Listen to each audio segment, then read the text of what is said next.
Okay, welcome to Insight, Zeze. Hi. Hello. How are you? I'm good, thank you. How are you? Good, yeah, man. I'm not too bad, thank you. Good. This ginger hair, it's looking It's the looking real thing nice. apparently right now. Apparently we're not allowed to say ginger. Apparently it's politically incorrect. When I got the hair colour and did a video, I was saying, oh, I'm really happy about my ginger hair. And I was like, actually, I'm allowed to say that. And a few ladies, they said that you say strawberry blonde. Right. But I don't think strawberry blonde is this colour.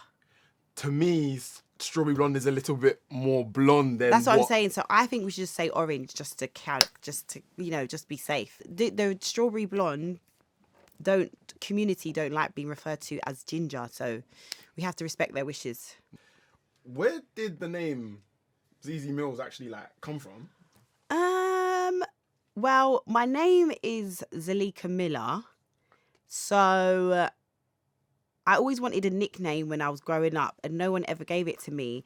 And I believe somebody started calling me Zeze. No, when I went to college, people started calling me Zeze.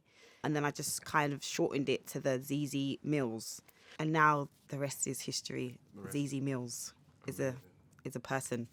And a very kind of celebrated one as well. I mean, there's a lot of accomplishments. Well, it depends on who you're talking to. If you're talking to Shadeborough people, not so much celebrated, pick me and all these other things. And, oh, all she does is talk. And so it depends on, I would say, I don't know if celebrated is the right word. Okay. What would you say maybe is more the right word?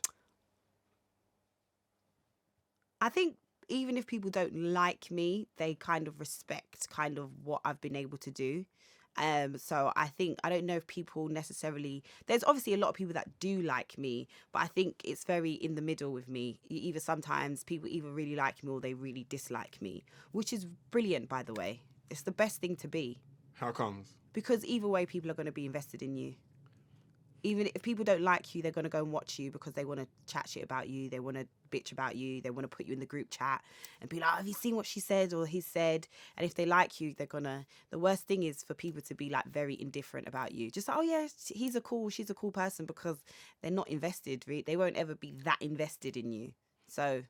Do you care about whether they like you or not? Is it something that you kind of aim to get everyone on one side or the other? Nah. I just say how I feel. And I think that I like when people come up to me and they say, oh, I don't necessarily agree with everything you say, but I really like what you're about. And to me, I think that's how life should be. You don't get along with everyone. You don't agree with everyone. You disagree with your mum. You disagree with your friends. You disagree with anyone close to you in life. You would disagree with them.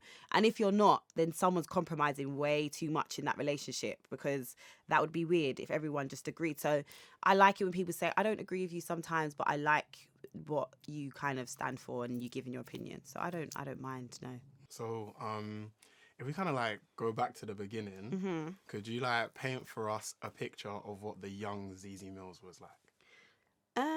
Yeah, I've always done acting. That was my thing. Apparently my mum said I wanted to do acting since I was young. Apparently since I was 4. Who knows? She could be telling me this all this time. I could be like, I wanted to be an actress since I was 4, and maybe that was never. But I enjoyed it, so I think it was. I really enjoyed acting when I was growing up. My mum, she put me through loads of drama classes, drama school, from really, really young. So I was kind of, like I was saying, I've always been in this world. And it was just, I had a nice upbringing. I wouldn't say I had a hard life or anything like that. And I'm happy to say that. I think sometimes, everyone loves to talk about, the struggle, and it's kind of glamorized to a certain degree, I think. But I'm happy to say that my mum worked really hard to kind of to give me a nice life. So I'm very grateful for that. And it was, I had good friends, and I did nice things. So it was, I enjoyed my childhood. Yeah. So you said that you grew up in Stoke Newington. Mm-hmm.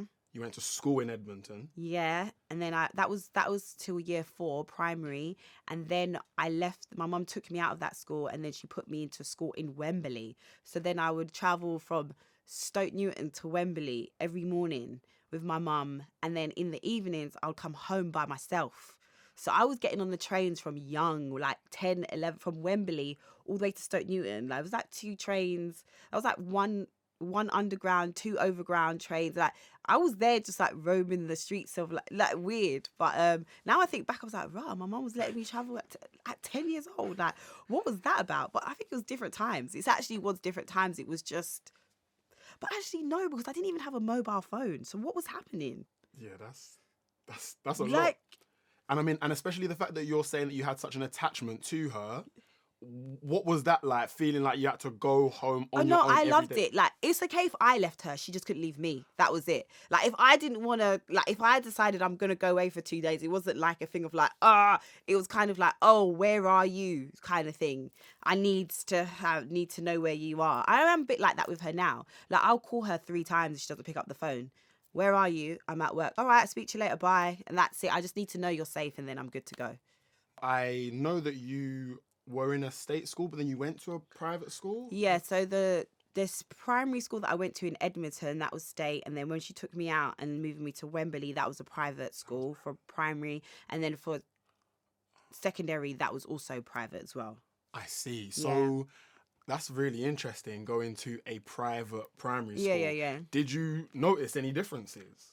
No, I did. I think it's just to do with like learning, if that makes sense, and the people in your class. You're kind of all like on the same page, if that makes sense. Like the teachers have a lot more time for you.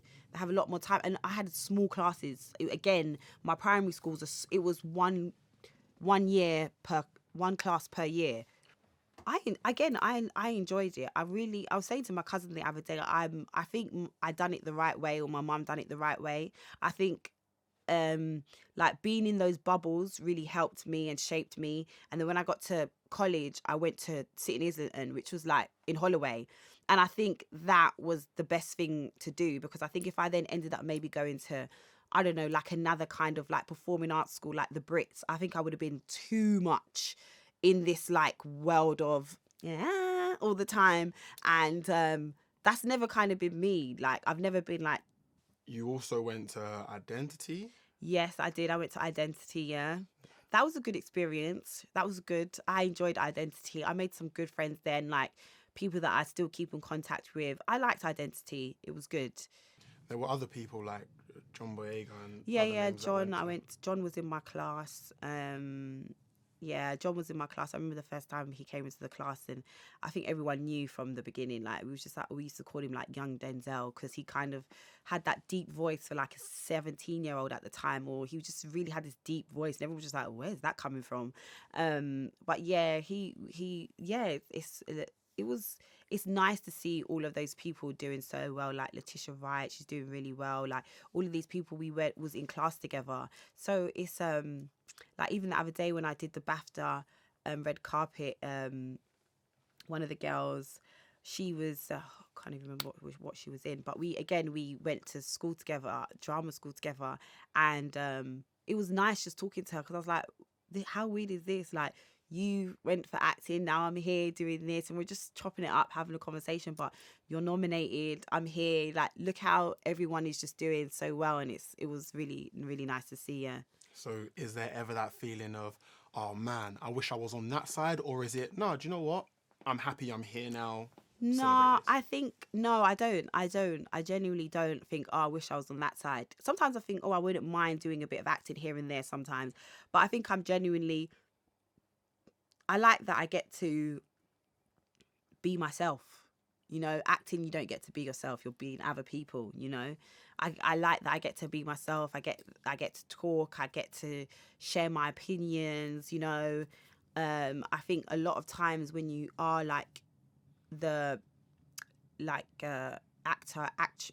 singer or anything like that, you know, you can't sometimes give your opinions, because record labels don't want you to, managers don't want you to, brand deals don't want you to, you know. So a lot of things that you might feel passionate about, you know, it's in your best interest that you just don't say nothing. So I don't think I could live like that, because I just like to talk and I open my mouth a lot. So I don't think it would have, or maybe I would have been a bit like Amanda Seales. Is that her name? Like, you know who I'm talking about? She's and she's an actress, but she's very she says what she said, what likes to say.